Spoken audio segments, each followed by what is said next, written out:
Bismillahirrahmanirrahim. Assalamu alaikum. I am Hina Mehboob. I am your course instructor of mathematics. Today my topic is solving quadratic equations by factorization method. जी students, lecture outline देखते हैं कि हम आज क्या करने जा रहे हैं। हम इस लेक्चर में quadratic equation, introduction to quadratic equations पढ़ेंगे। फिर सोल्यूशन ऑफ क्वाड्रेटिक इक्वेशंस क्या है मैं बताऊंगी कि how many method to solve the quadratic equation. फिर मैं उसकी स्टैंडर्ड फॉर्म बताऊंगी और इसके बाद सोल्यूशन ऑफ क्वाड्रेटिक इक्वेशंस को हम सॉल्व करेंगे बाय फैक्टराइजेशन मेथड के जरिए। हम सॉल्व करेंगे क्वाड्रेटिक इक्वेशंस को। फिर एग्जांपल्स है और अनसॉल्व एक्सरसाइज आपके लिए। जी इंट्रोडक्शन में है सिंपल, आपके पास quadratic equation in x is a equation that can be written in the form of this is the xk plus bx plus c is equal to 0. This is the second degree equation. Okay, equation कब बनती है? Polynomial equation कब बनता है? जब equal to some constant value आ जाए। तो some is equal to some value 0 हो या सम कांस्टेंट वैल्यू, तो हम कहते हैं कि ये इक्वेशन बन गई है पॉलिनोमियल इक्वेशन। सो ये सेकंड डिग्री इक्वेशन होती है और इस पर रिस्ट्रिक्शन होती है a is not equal to 0। अगर a इज इक्वल टू 0 हो जाएगा तो इक्वेशन लीनियर हो जाएगी। फॉर एग्जाम्पल के तौर पे there are many examples are given here. देखें एग्जाम्पल 1 में आपके पास this is also quadratic equation in variable x. This is also second degree polynomial equation. This is also second degree equation and this is also second degree equation. So restriction कहाँ है? A is not equal to 0. Only जो coefficient हो x के coefficient है वो 0 नहीं होना चाहिए। B और C 0 हो सकता है। ओके, फॉर एग्जाम्पल के तौर पे देखें ये a is equal to 1 है, b -7 है और c 10 है इक्वेशन 1 में। ओके, सिमिलरली एग्जाम्पल 2 में देखिए a 6 है, b 1 है, c -15 है। Similarly a 3, b 5, c 3। Okay, अब देखें यहाँ पे 3x² है हमारे पास, हम कंपेयर करेंगे इस इक्वेशन के साथ। अब a देखें 3 है लेकिन b की वैल्यू क्या है? bx -1, b -1 है और c देखें यहाँ नजर नहीं आ रहा आपको, प्लस आप 0 डाल देंगे तो c इज इक्वल टू आपके पास 0 आ जाएगा। सिमिलरली यहाँ देखें x² है लेकिन x का कोफिशिएंट नजर नहीं आ रहा मुझे और कांस्टेंट वैल्यू 4 भी मौजूद है। सो मैं c को क्या करूंगी, पहले तो इससे इज इक्वल टू 0 में लिखेंगे, xk -4 लिखेंगे, फिर a इज इक्वल टू 1 है, b 0 है, c -4 है। So solution of quadratic equations कितने हैं? How many method to solve the quadratic equation? There are 3 methods to solve the quadratic equation by factorisation, by completing square and by applying a quadratic formula. Today my lecture is by factorisation method, how we solve the quadratic equation. जी quadratic equation आया कहाँ से? The word quadratic comes from the quadratum, the Latin word for square. Okay, आपके पास it is called quadratic equation is also called equation of degree 2। Quadratic equations की अब आप definite define quadratic equations क्या है तो आपके पास है, आप अब कहेंगे quadratic equation of second degree is called can be written in this form where a is not equal to 0. अगर a 0 हो जाता है तो you notice that bx plus c is equal to 0, तो ये आपके पास लीनियर इक्वेशन बन जाएगी।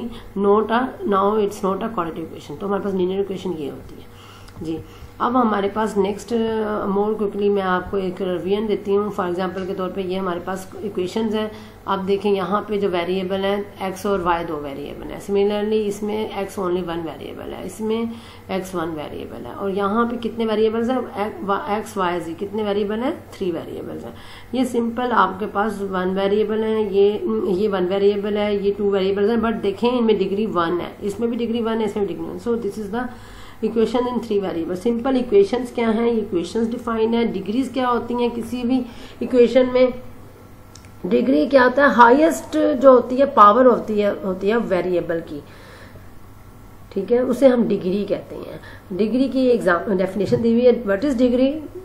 आपके पास डिग्री क्या है? The highest power of the variable in the equation is called the degree of the given equation. आपके पास अब देखिए इसकी डिग्री 1 है, इसकी डिग्री 3 है, इसकी डिग्री 2 है। सिमिलरली यानी कि जो पावर हायर होगी आप उससे डिग्री को नोटिस करेंगे, डिग्री होती है। तो इक्वेशन क्या है, इसकी डिग्रीज क्या है, ये मैंने आपको बता दिया। नेक्स्ट चलें, अब हम इसकी number of variable degree types हम क्या करेंगे कि अब हम इसमें आइडेंटिफाई करने जा रहे हैं कि क्वाड्रेटिक इक्वेशन इसमें कौन सी है। देखिए ये note a quadratic equation, yes it is a quadratic equation, yes.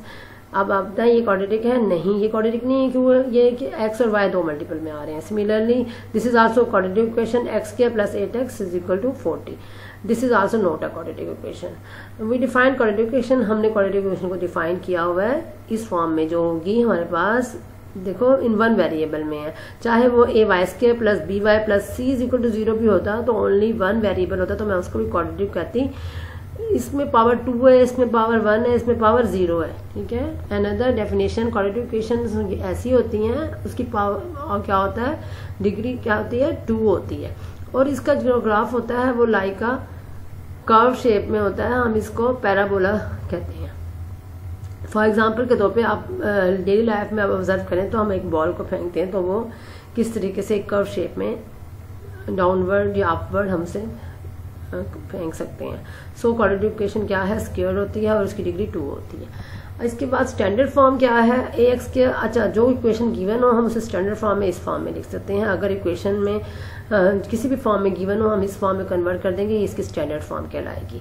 Okay, for example के तौर पे ये इक्वेशन, फिर एक another examples is given here A2 B5 and C3। अब सिमिलरली यहाँ पे A1 है, B-3 है और C इज इक्वल टू 0 है।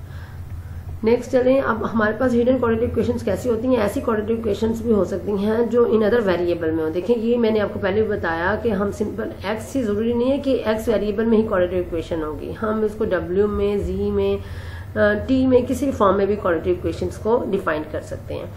इसमें आप लोगों के पास देखें क्वाड्रेटिक इक्वेशन थी पहले, फिर मैंने इसे स्टैंडर्ड फॉर्म में लिखा, एक्स के -3x + 1 इज इक्वल टू 0। फिर मैं यहाँ पे देखो कंपैरिजन करूंगी, A1 है, B-3 है और C1 है।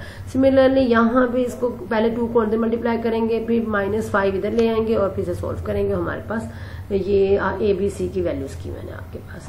नेक्स्ट है solving quadratic equations by factorisation method. Today my topic is this.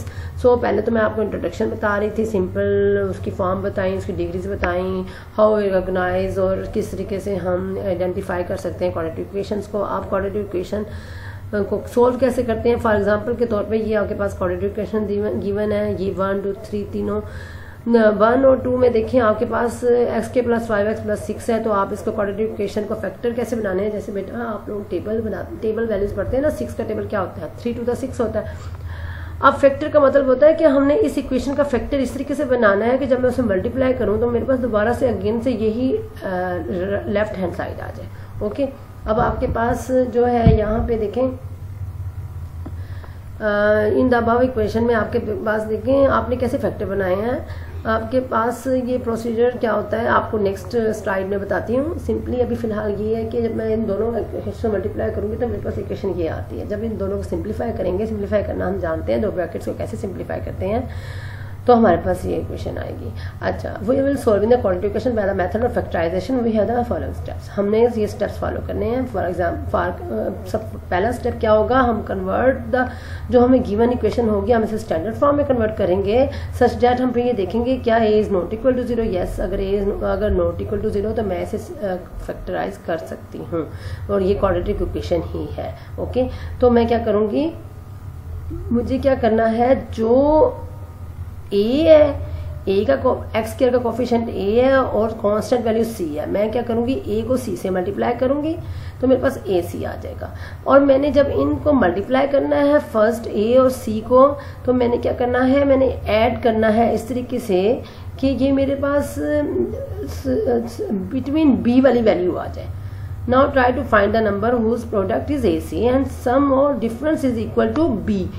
यानी कि मुझे मिड वाली मिडल टर्म चाहिए, ए और सी को जब मल्टीप्लाई करूं कि मैं क्या ऐड करूं, कौन सी वैल्यू लूं दोनों मल्टीप्लाई करने में कि मैं जब उसको ऐड करूं तो मेरे पास आंसर बी आ जाए। ठीक है, तो आपके पास क्या करेंगे, फैक्टराइज द गिवन एक्सप्रेशन और लेफ्ट हैंड साइड, फिर क्या करेंगे, हम उसको फैक्टराइज करेंगे और उसमें से सोल्व करेंगे x1 और x2 को। लेट्स सपोज हम उसका नेम दे देंगे x, और एक x1 है और दूसरा उसका रूट x2 है।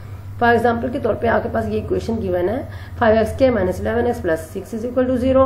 अब आप इसको सोल्व करना चाहते हैं तो मेरे पास क्या प्रोसेस है, मैंने अभी आपको बताया, ए को मैंने सी से मल्टीप्लाई करना है, 5 को मैं 6 से मल्टीप्लाई करूंगी, मेरे पास 30 आता है। तो मैं क्या 30, मैं कौन सा फैक्टर ऐसा ढूंढूं कि मैं कौन सी वैल्यू को ऐड करूं या सब्ट्रैक्ट करूं, मेरे पास 30 आ जाए।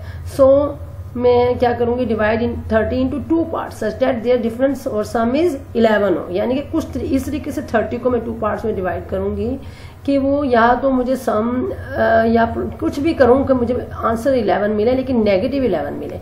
ओके, नेक्स्ट स्लाइड में देखें, मैं अपने माइंड में सेट करूंगी, अपने माइंड में सोचूंगी मुझे कौन सा फैक्टर ऐसा है पॉसिबल है कि मैं उसको करूंगी। मैं पहले तो टेबल शुरू कर दूंगी, 31 द 30, 15 to the 30, 10 30, यानी कि मैं इस तरीके से टेबल्स कर रही हूँ। तो मैं 30 - 1 करती हूँ तो मेरे पास नॉट पॉसिबल। देखो मुझे एग्जैक्ट आंसर तो नहीं पता होगा फुल, कि मैं अब तो अभी ये डिसीजन में हूँ कि मुझे कि कौन सा फैक्टर चूज करना है या मुझे किस तरीके से एड अप या सब्ट्रैक्ट करना है कि मेरे पास 11 आंसर आ जाए। मुख्तलिफ मल्टीपल्स को देखेंगे तो 6 × 5 = 30 होता है। जब 6 को मैं 5 में ऐड करूंगी तो मुझे 11 मिलता है। So yes it is possible. 6 - 5 1 होता है, 6 + 5 11 होता है। लेकिन मुझे साइन नेगेटिव चाहिए, तो इसका मतलब है मुझे 6 भी नेगेटिव चूज करना होगा और 6 × 5 = 30। तो मुझे 6 भी नेगेटिव चूज करना होगा और 5 भी नेगेटिव चूज करना होगा, क्योंकि मुझे -11 चाहिए ना बच्चों। तो b की वैल्यू मुझे -11 चाहिए, तो दैट्स व्हाई मैं क्या करूंगी, -6 और -5 चूज कर लूंगी। जब मैं उसे ऐड करूंगी तो मुझे -11 मिल जाएगा। और जब -6 को -5 से मल्टीप्लाई करूंगी तो मुझे माइनस प्लस होता है, 6 × 5 = 30 मिल जाता है। ठीक है, तो मेरे पास ये फैक्टर बन गए। तो आप क्या करेंगे, -5x - 6x + 6 लिख देंगे। फिर क्या करेंगे, इसके बाद इसमें से 5 कॉमन निकल आएगा, x भी निकल रहा है। ठीक है, 5x कॉमन निकल जाएगा। इसमें से टर्म से क्या कॉमन निकल रहा है, 6 कॉमन निकल रहा है। तो मेरे पास -6 लूंगी तो प्लस है तो माइनस हो जाएगा, x - 1 = 0। सो x - 1, अब मैं क्या करूंगी, इन दोनों में से देखें टर्म्स में से क्या कॉमन निकल रहा है, x - 1 कॉमन निकल रहा है। तो मैं x - 1 कॉमन निकालूं तो मेरे पास 5x - 6 = 0। तो x मैं इक्वेट कर सकती हूँ, a b = 0। तो it's mean either a = 0 and either b = 0। x - 1 = 0 and और 5x - 6, या ये 0 होगा या ये 0 होगा। तो यहाँ से मेरे पास 2 रूट्स आ जाएंगे, x = 1, x = 6/5। जैसे हमने सिस्टम ऑफ लीनियर इक्वेशन में हमने समझा था, हमने किसी लीनियर इक्वेशन को सिंपल लीनियर इक्वेशन को हमने सॉल्व किया और हमने देखा कि मैं x की वैल्यू को जो वैल्यू है वो क्वेश्चन में पुट करती हूँ तो मेरे पास हम अपने आंसर को चेक भी कर सकते हैं। यहाँ भी आप चेक कर सकते हैं। आप x = 1 इक्वेशन को में पुट कीजिएगा, x = 6/5 पुट करेगा तो ये सेटिस्फाइड करेंगे, तो ये सोल्यूशन होंगे गिवन इक्वेशन के। जी नेक्स्ट एग्जांपल में देखें, 8x + 4x² है। तो आप इसको पहले तो स्टैंडर्ड फॉर्म में लिखेंगे, फिर आपके पास क्या ऑप्शन है कि आप इसमें से क्या कॉमन निकाल सकते हैं। मैं इसमें 4 कॉमन निकाल सकती हूँ, तो सिंपल, ये तो बहुत आसान हो गया। x = 0, x - 2, हमारे पास 2 रूट्स आ जाएंगे। नेक्स्ट एग्जाम्पल में देखते हैं, ये देखिए चेक करने का मैंने प्रोसेस भी दिया है। अभी मैंने आपको पहले बताया कि हम क्वेश्चन में देख के चेक भी कर सकते हैं। ओके, ये हमारे पास इक्वेशन गिवन थी, मैंने इसके फैक्टर बनाए, मेरे पास x + 2। अच्छा देखें 3 मैंने क्या करना है, ए सी को मल्टीप्लाई किया, 6 × 6 होता है। तो मैंने बी को ऐसी वैल्यू ढूंढनी है जो 5 आ जाए। मुझे तो आसानी से मिल गया, 3 × 6 होता है। ठीक है, 3 भी पॉजिटिव है और 2 भी पॉजिटिव है। तो मेरे पास 2 फैक्टर बन जाएंगे और मैं इसे कॉमन लूंगी तो मेरे पास ये रिजल्ट आ जाएंगे। और मैं x = -2, x - 3। अब चेकिंग करने का क्या प्रोसेस है, आप x = -2 पुट करेंगे इस इक्वेशन में। देखेंगे मैं आपको ये प्रोसीजर बता रही हूँ, ये आप सॉल्व करेंगे। हर क्वेश्चन में अपने आंसर को भी आप चेक कर सकते हैं कि आया आपका आंसर ठीक है कि नहीं है। तो x = -3 पुट करेंगे तो 0 आ गया। Yes, left hand side right hand 0 हो गई। यस, तो ये ट्रू है, इसका सोल्यूशन है। इस तरीके से x = -2 पुट कीजिए। 2 सोल्यूशन आए थे ना, पहले -3 पुट किया है आपने, फिर -2। इट्स अप टू यू, पहले आप -2 या -3 जैसे भी कर लें। ठीक है, तो आपके पास देखें 0 हो गया। सो इट्स मीन ये दोनों इस गिवन इक्वेशन के सोल्यूशन है। नेक्स्ट चलते हैं 5 फैक्टर। हम फैक्टर क्यों बना रहे हैं, हमारे पास फैक्टर बनाने के लिए factoring is that we can find the roots of the quadratic equation. Factor इसलिए बनाते हैं कि हम गिवन इक्वेशन को सिंपलेस्ट फॉर्म में कैलकुलेट करना चाहते हैं। हम उसके व्हाट आर द रूट्स, हम उसके क्या रूट्स ढूंढे कि ये इक्वेशन 0 आ जाए, या जीरोज ऑफ द इक्वेशन ढूंढ रहे होते हैं। दैट्स व्हाई फॉर एग्जांपल के तौर पर ये गिवन इक्वेशन है, आपने इसके रूट, ये इक्वेशन थी, आपने इसे मल्टीप्लाई करेंगे, देखेंगे कि आपके पास 6 36 होता है। ओके, जब आप इसको करेंगे, कोई ऐसा ढूंढेंगे कि 5 की वैल्यू 6 आ जाए, फिर आप इसमें पुट करेंगे, आपके पास ये -4 6 4 द 30 होता है, सॉरी 6 4 द 36 होता है ना। तो ये आपके पास बनेगा 6 6 द 36 है ना। तो आपके पास 2 to the 4 2 two the 4x है और 2 3 द 6x स्क्वायर है और माइनस 2 टू द 4x है और प्लस 3 3 द 9 4 द 36 होता है, सॉरी, ओके, 9 4 द 36 होता है। तो आप पॉजिटिव, आप 9 पॉजिटिव रखेंगे और 4 को नेगेटिव रखेंगे तो ये आपके पास 2 रूट्स आ जाएंगे। अब ये 2 रूट्स को आप चेक करेंगे इसमें इक्वेशन पुट करके, तो आपके आंसर, ये चेकिंग प्रोसेस नीचे की मैंने, तो आप इंशाल्लाह आप कर लेंगे। नेक्स्ट चलते हैं। सिमिलरली ऐसे इक्वेशन ये गिवन है, आप क्या करना है, ए को सी से मल्टीप्लाई करें, 2 3 6 है तो मुझे क्या बी की कोई वैल्यू ऐसी ढूंढनी है कि 7 आ जाए। 6 1 6 होता है, ठीक है, 6 1 6 होता है तो 6x प्लस x मैं ऐड करूंगी तो मेरे पास b आ जाता है। तो इट्स मीन मेरे पास ये परफेक्ट है रूट, तो मैं इसमें सॉल्व करके 2x प्लस 1 और 2x इसको सॉल्व करूंगी, ये यहाँ से x प्लस 3 कॉमन लूंगी और मेरे पास 2 रूट आ जाएंगे, x इक्वल टू -1/2 आ जाएगा, x इक्वल टू -3 आ जाएगा जी। अब ये एक्सरसाइज है आप लोगों के लिए, ये आप लोग खुद सॉल्व करेंगे, ठीक है। ये आप लोगों के पास एक्सरसाइज है, आप इसे सॉल्व कर लीजिएगा और सॉल्व करके बाद में आप देखना है कि क्या हमारे आंसर ठीक भी हैं, दोबारा से पुट करेंगे तो आपके पास आंसर मिल जाएंगे आपको। इसी तरीके से फैक्टर कंप्लीट, फैक्टराइज कंप्लीट, ये आपके पास कुछ क्वेश्चंस ये भी गिवन है, आप इसे कभी फैक्टर बनाएंगे और इसके आंसर मैंने आपको दे दिए यहाँ पे, ठीक है, क्योंकि कुछ कम्प्लीटली फैक्टराइज नहीं हो रहे थे तो मैंने इसलिए उसको इस फॉर्म में आपको आंसर प्रोवाइड कर दिए जी। सोल्व क्वेश्चन है आपके लिए। What is the quadratic equation? Quadratic equation क्या है? सिंपली है quadratic equation is called the second degree polynomial equation होती है, ठीक है। ये मैंने आपको यहाँ पे जो बताया था वही यहाँ पे दे दिया और इसकी एग्जांपल भी दे दिया, आप कोई और एग्जांपल भी ले सकते हैं। Similarly how many method to solve the quadratic equation they are given. So graphing method भी होता है to solve the quadratic equation, but हम आज के लेक्चर में फैक्टराइजेशन कर रहे थे, ठीक है।